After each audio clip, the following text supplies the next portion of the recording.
Okay. We carry on with Job. Now, Job, we're in the third cycle of speeches or dialogues between Job and his friends. This third cycle begins with Eliphaz's speech in chapter 22, and then we have Job speaking after that in chapters 23 and 24. And so we have Eliphaz, the third cycle, Job, then we have Bildad with a very short speech in chapter 25, and then Job speaks after that in chapters 26 through 31. And at the end of chapter 30, Job again speaks of his turmoil and physical suffering, disfigurement, abandonment, and mourning. As I said, Job is getting the hammer in spades. He is suffering unimaginably.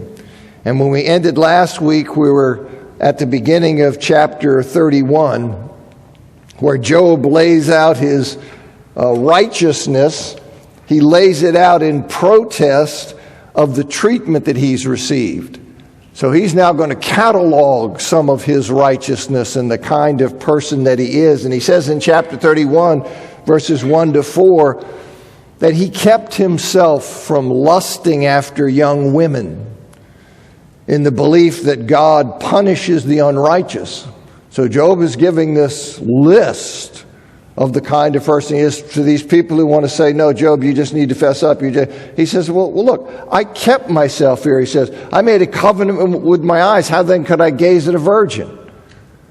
So he keeps himself from that. And he says in 31 verses 5 to 8, that if he were a wicked person, that if he were a liar, a deceiver, one who followed his own desires rather than God's, or if he was one who had unclean hands, well, then he would accept the punishment that he deserved for that. And as he indicates in verse 6, what he wants are honest scales.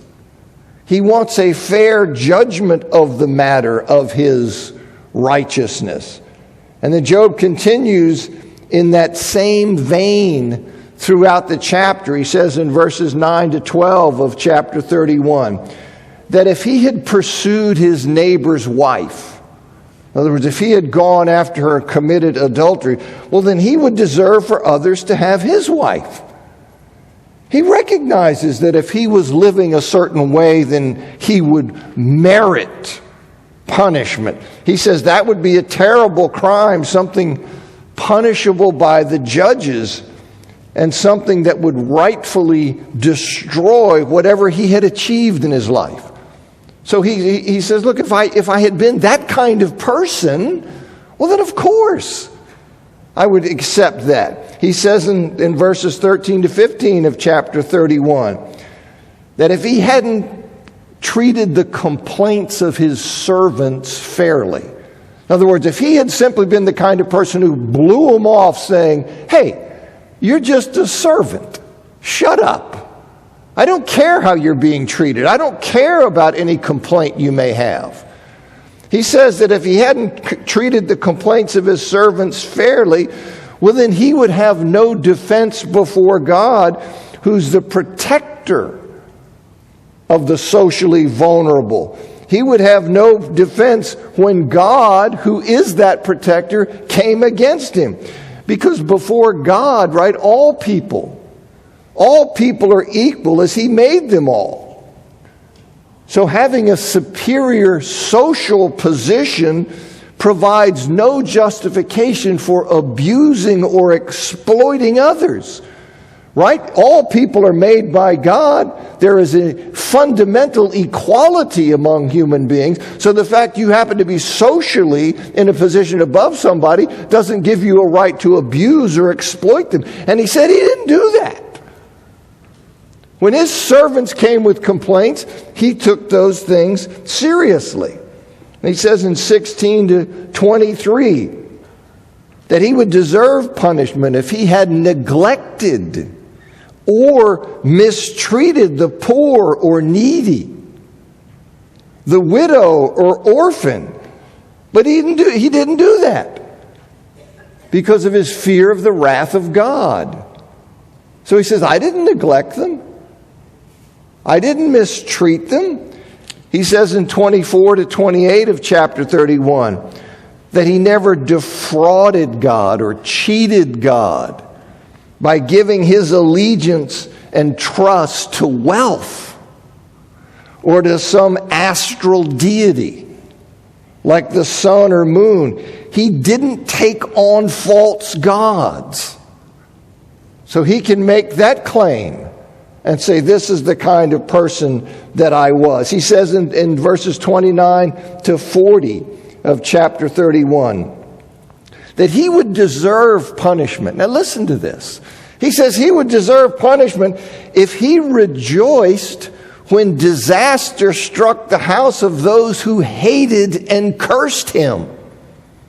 He said, if I was that kind of person, if I rejoiced when hardship or suffering befell my enemy, well, that'd be one thing. If I had not been generous and hospitable, I would understand it. If he had hidden his sin, he would understand it. If he had taken crops from his land without paying those who were owed for the work they had done, then he would understand being punished. But he says, none of that did I do. I'm not that person, right? But he hadn't done any of that. And then he interjects in verses 35 to 37 his longing for an audience with God, as we've seen throughout. He wants a hearing because he feels like he's been wronged. He feels that he's been punished when he's righteous, and that he wants to get to the bottom of that. He thinks he's been treated unjustly. And the end of verse 40 says, the words of Job are ended. Now that means that it ends his interaction with Eliphaz, Bildad, and Zophar. Job will speak more. He's going to speak after God makes his appearance. But his words here in this dialogue are ended. But before God appears and speaks, there's a previously unmentioned bystander, a man named Elihu. Well, he jumps into the dispute, right? We had Eliphaz, Bildad, and Zophar in this running dispute or discussion with Job. And so in the third cycle, we have Eliphaz, Job, Bildad, Job. You'd be thinking, we're going to get Zophar and then Job. He said, no, Job's in it. And now here comes this person who's not been mentioned before, Elihu. And we see in 32, 1 to 5, there's this narrative introduction, right? Most of this section, right, this long section of Job is poetry. But here we have a narrative introduction of Elihu, who's the son of Barachel, the Buzite, and he comes out of nowhere. He was a silent observer of the dispute between Job and his friends, and he was silent, he says, because he was young, so he deferred to his elders. He's a young guy, and they're all older, and they're discussing this stuff, so he just sits on the sidelines while they do that. But he says he can remain silent no longer. He's absolutely reached the end. The three friends have given up. Says they ceased to answer Job in 32:1, but they gave up without having convinced Job that he's wrong. All of this talk, so they wind up stopping, but they still haven't convinced Job he's wrong. And Elihu can't tolerate this failure to convict Job of his culpability in the suffering that had come upon him. Job is still sitting here saying, it has nothing to do with my life. And Elihu's going, of course it has to do with your life. And you guys didn't convince him of that. And then you stop talking to him, you're going to let him go off thinking that that's right? And so he sits here, he just can't have that. Job held to his innocence. And he accused God of injustice in his case, making himself, in Elihu's mind, making himself more righteous than God. And so Elihu is incensed. You see, he's angry. That simply can't be allowed to stand. And so Elihu's angry with Job, and he's angry with the three friends for their failing to make Job cry uncle. And to wind up saying, okay, I'm wrong.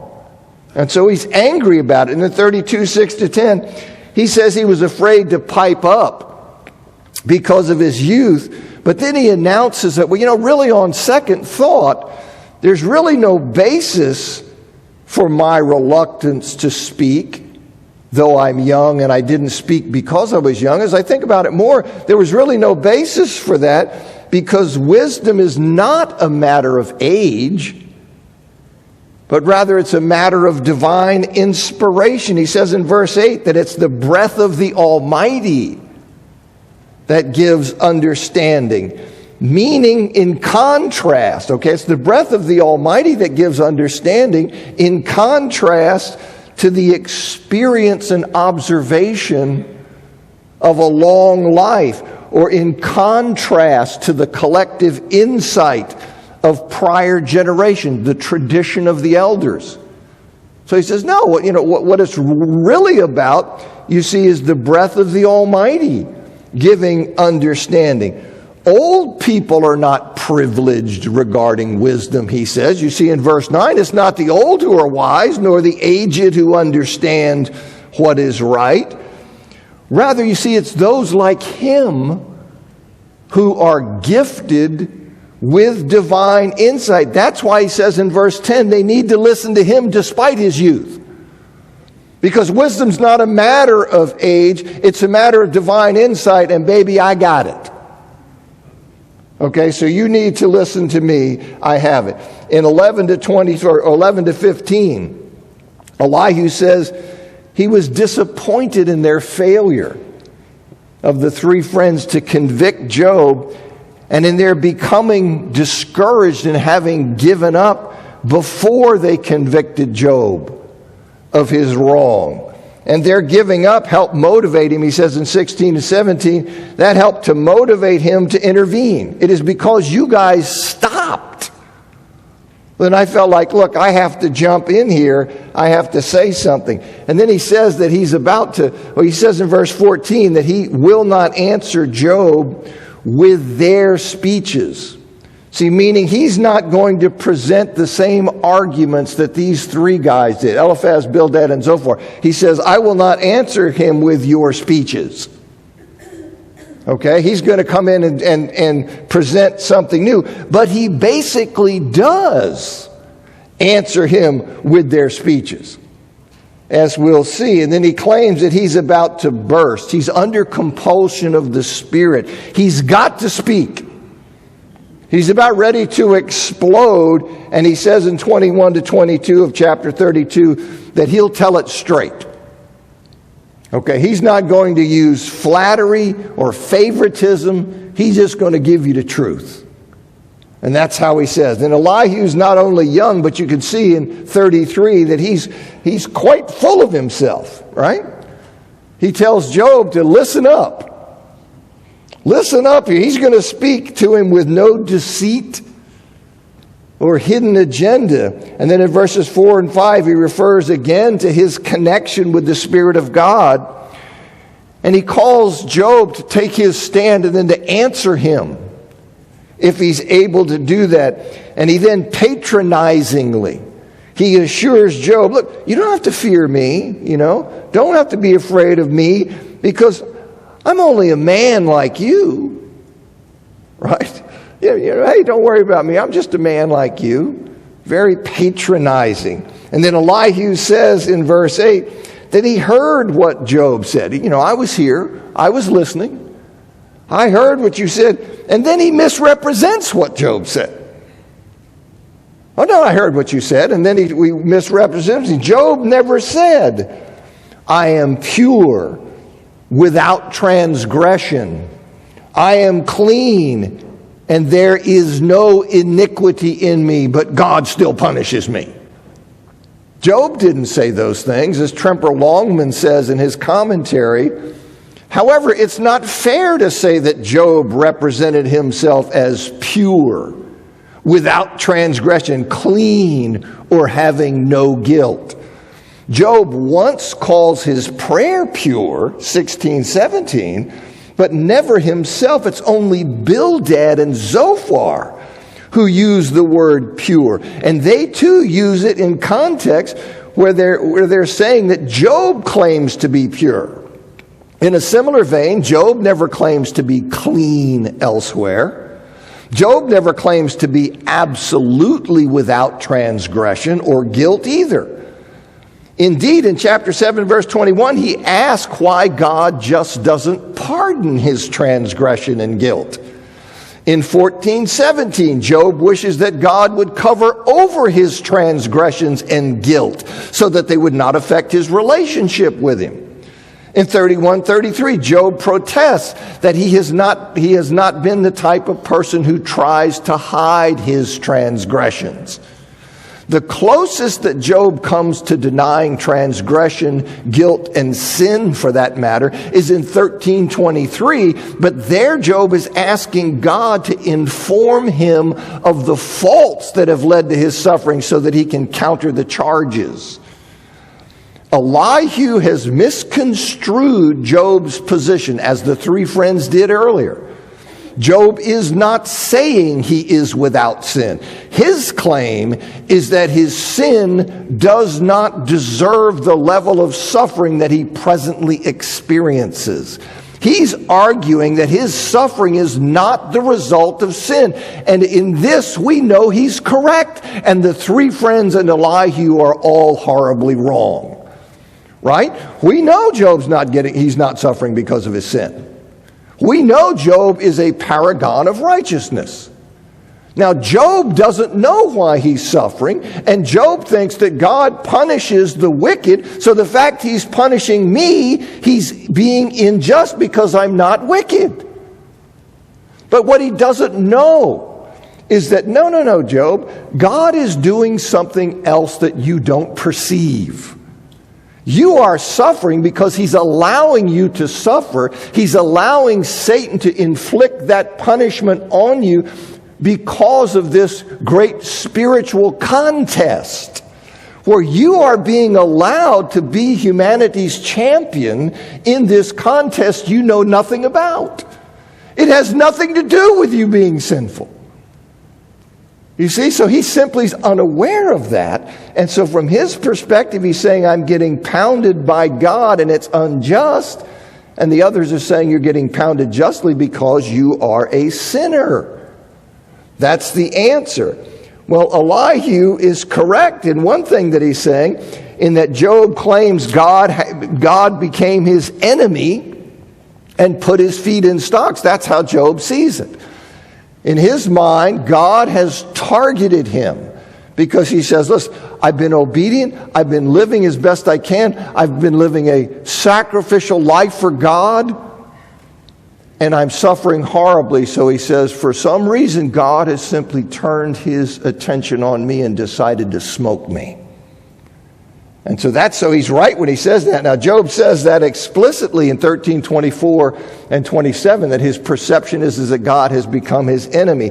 Now, Job agrees, right, with this idea that God punishes sin and that his suffering is a result of sin. You see that God is coming after him on trumped up charges.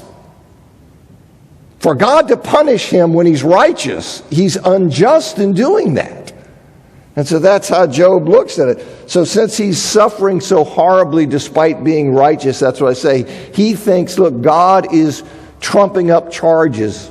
He's coming after an innocent man and punishing him. So, as I say, God's going to make his appearance shortly.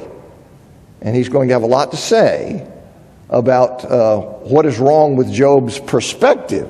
Now, Elihu says in 33:12 and 13, in 12 he says flat out that Job is wrong in claiming his suffering is not his fault. Well, no, actually, Job's right in that, right? Job's not being punished for sin. He's not being disciplined for sin, as Elihu is going to argue here in a second. Job is righteous. It has nothing to do with his sin. It's an opportunity for Job to be humanity's champion. because of his extraordinary righteousness. But again, Job doesn't know that. And see, and that's what I say, that's the message for the sufferer. Because we have to understand and leave room for the fact that God can be doing something we don't perceive. That is, he has a morally sufficient reason for doing it, even though we're unaware of it. As I say, that's hard to live in that situation. But conceptually, God is revealing to us that possibility that he's doing something that you simply don't see. So here Elihu says that Job's wrong in making that claim that he's not suffering because of his sin. And he takes umbrage that Job would dare, in doing so, that he would dare to cast blame on God. See, because in their little limited world of looking at things with this retribution theology, they say, well, listen, Job, if you're going to say that you're suffering and you're righteous, well, then the net effect of that is that you're saying God is unjust. And that's crazy talk to be saying that. He says that God speaks to humans in various ways, and people often don't perceive what God is saying to them. God warns them in dreams to turn away from conduct that would lead to death. And then he says he likewise speaks. He likewise, we would say, speaks. See, communicates by disciplining people with suffering, and more specifically by disciplining them with sickness. You see? With pain on his bed, his flesh is wasted away. God is speaking to them by disciplining them in sickness. And then Elihu elaborates on the restoration process that occurs in that latter case, where God is disciplining someone with sickness, presumably because he's implying that's Job's situation. You are being disciplined because of your sin. And that's why you're suffering. So he then elaborates on the restoration process in cases like that. And he says, if there is an angel, one of the many, one of the thousands available for the task, who will tell the sufferer what's right for him. In other words, who will tell the sufferer what he needs to do, which is repent. So if there's a messenger, an angel, one of the many, who will tell the sufferer what he needs to do, that is, that he needs to repent, and if the sufferer will heed what is told to him, well, then God will spare him from death by forgiving him, applying the unidentified ransom. And the sick person thus will be fully restored to health. He will then pray as one who has been restored to God's favor, and he will see God's face with joy, for God restores to man his righteousness. So that he's elaborating on this, he's elaborating on the restoration process. If you will heed the convicting message, repent, and then you'll be restored. And everything will be good again. And then the restored man, he says in verses 27 and 28, the restored man will then sing before men.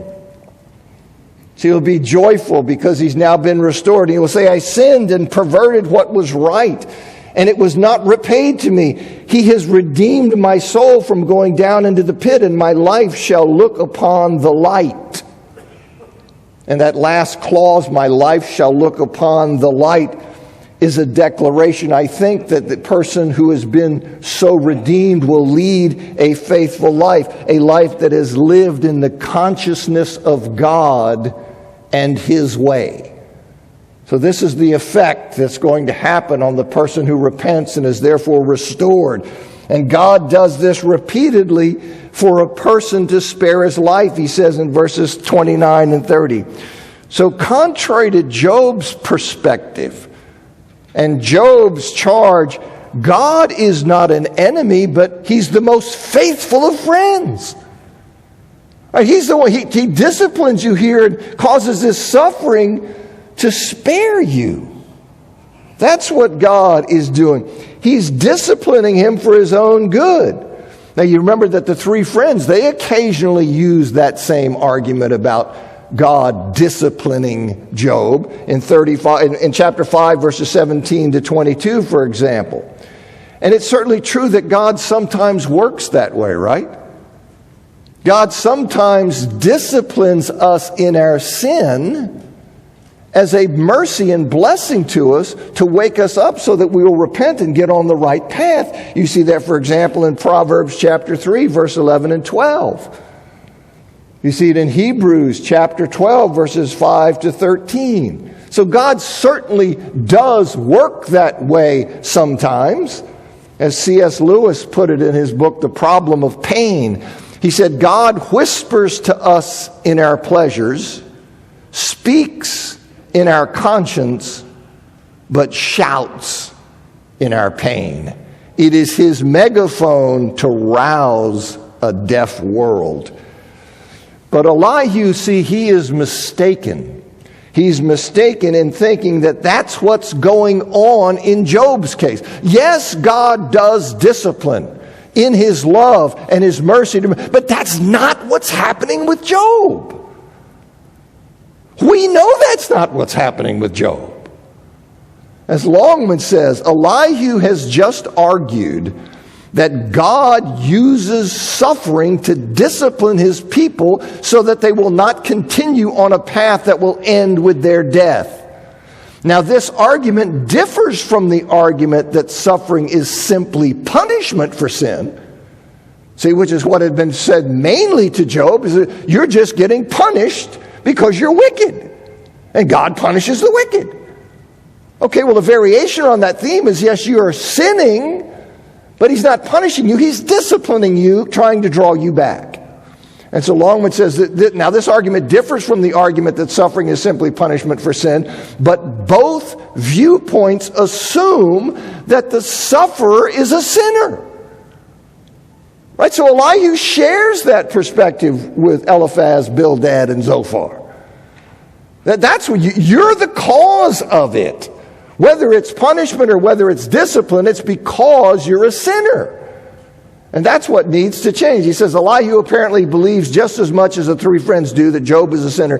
He believes Job is wrong to disconnect his suffering from his own sin. His desire is for Job to own up to his responsibility. That's what Job absolutely refuses to do because it's not true.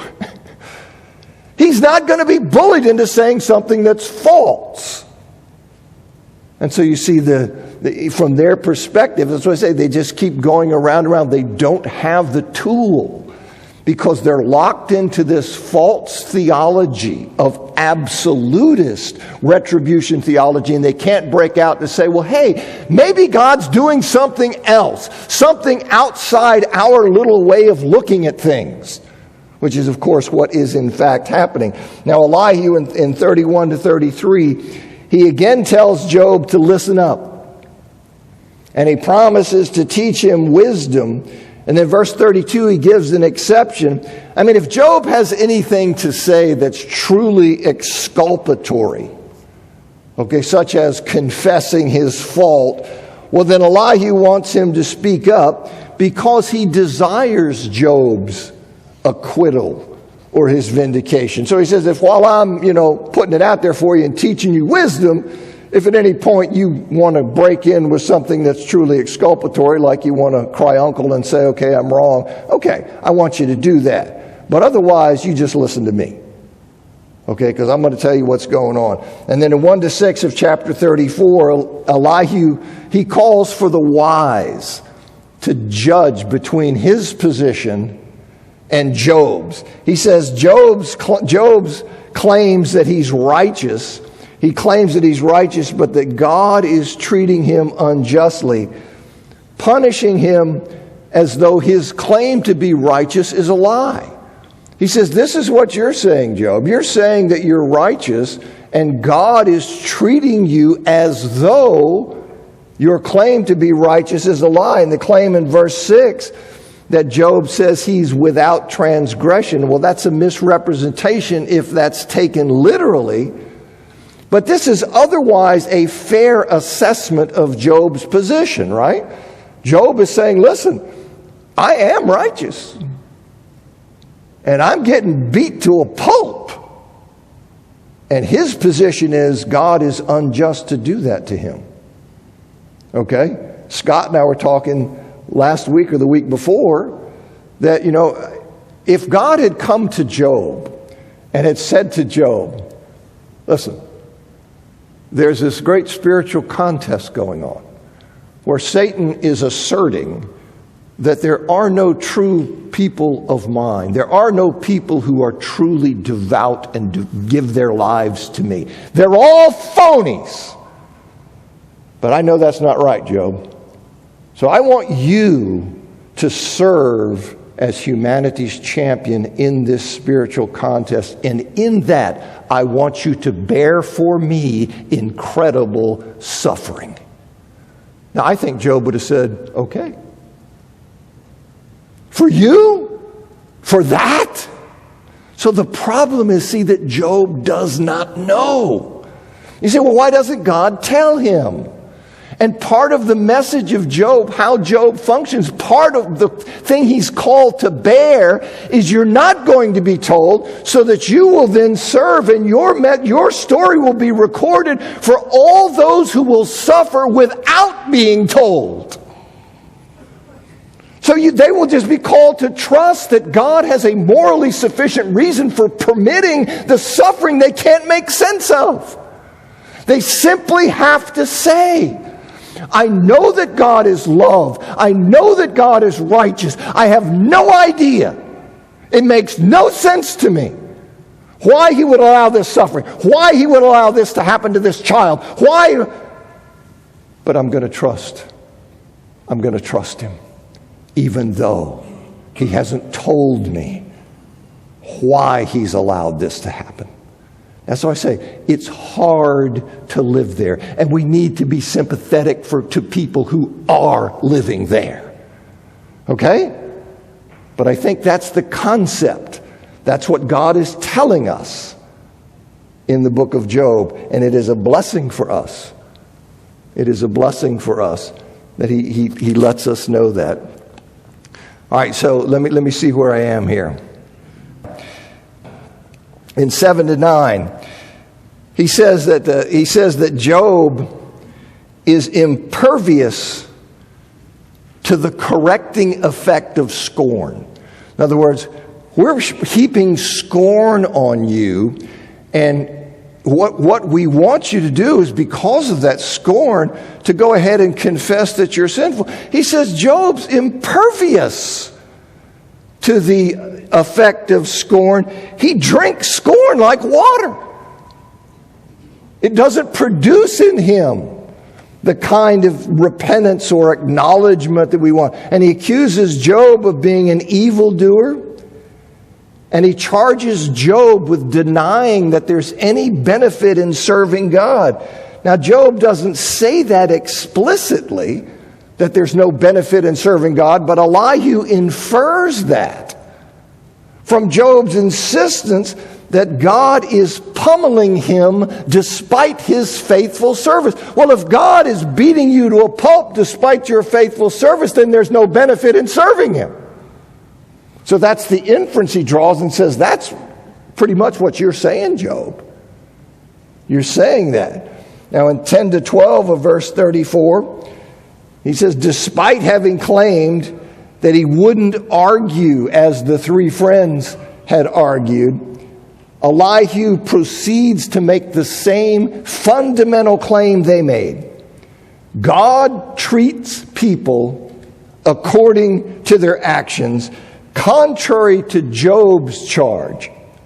God does not twist justice, which would be a wicked thing and it would make him guilty. And you're right, God doesn't twist justice. But you're only thinking that because you guys have gotten locked into a system that leaves you with only that alternative. Whereas what God is saying in the book to us is that there's something else going on. You see, no, I am just and righteous and holy, but there is something else going on, why I'm allowing this suffering. And Job and the others are not aware of it.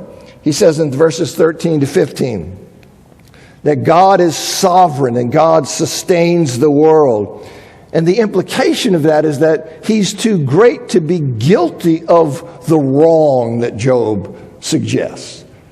See, Job, you're charging him. Do you know who he is? He's sovereign. I mean, he's the Almighty. And you're winding up saying that he's unjust.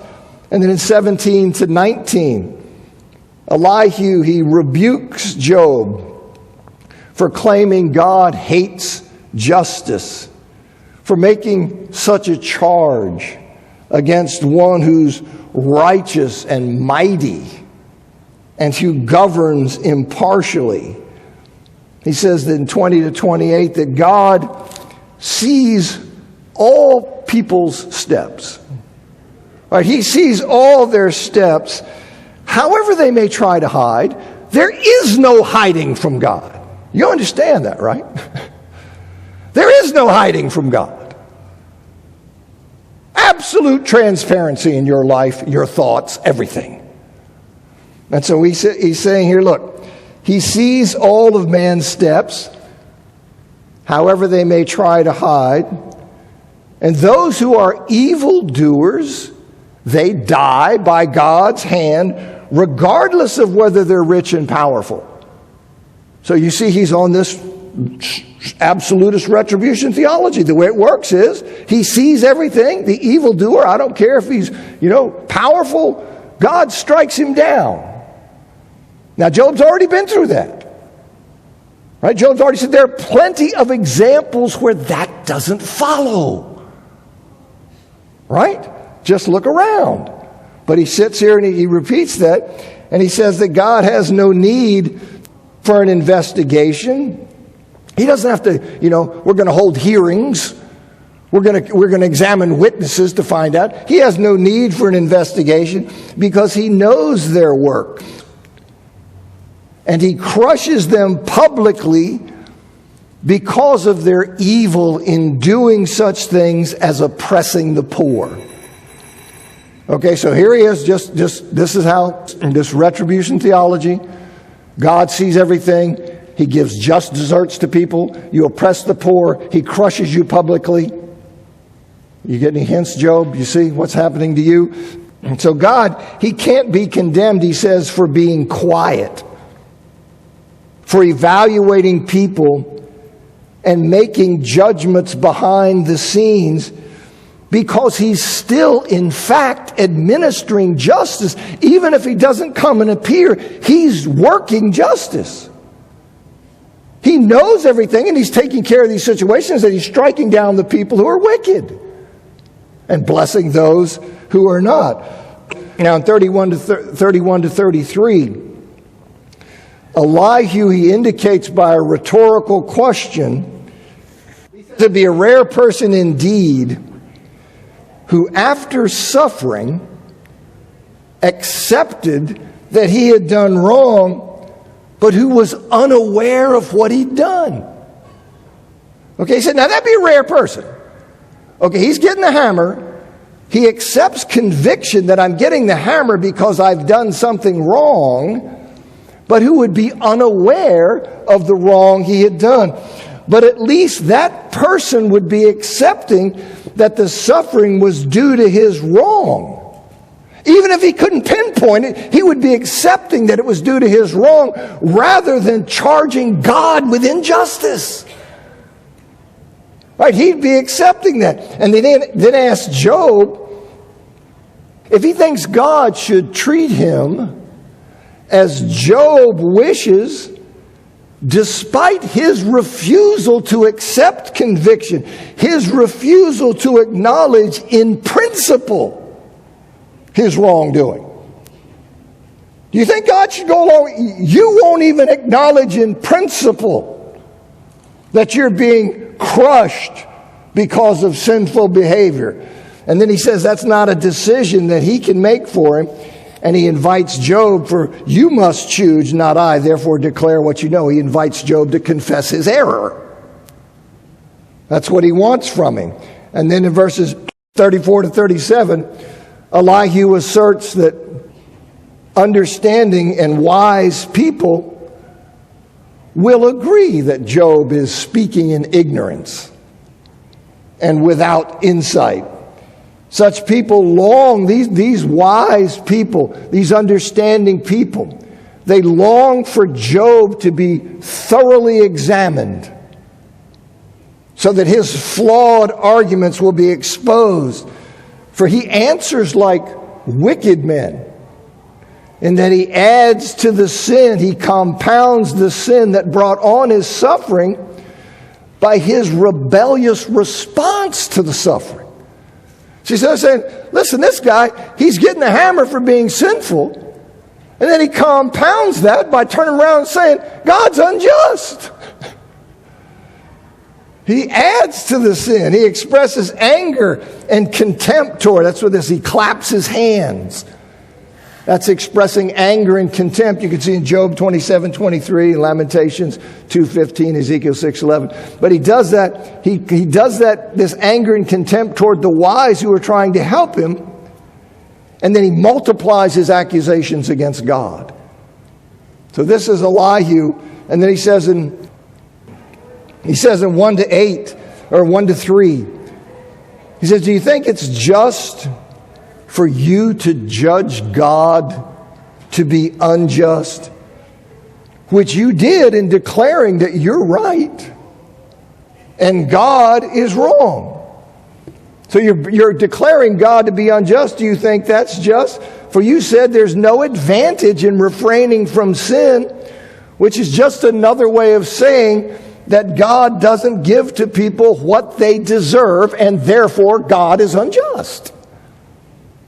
So this is his point. And Elihu replies by arguing in verses 4 through 8. He replies by arguing that human sin and righteousness do not harm or benefit God. And this is a little complicated for me to explain, so don't think I didn't hear that bell. I'm talking like Andy Devine for you old people. You know what I'm... So thanks for coming.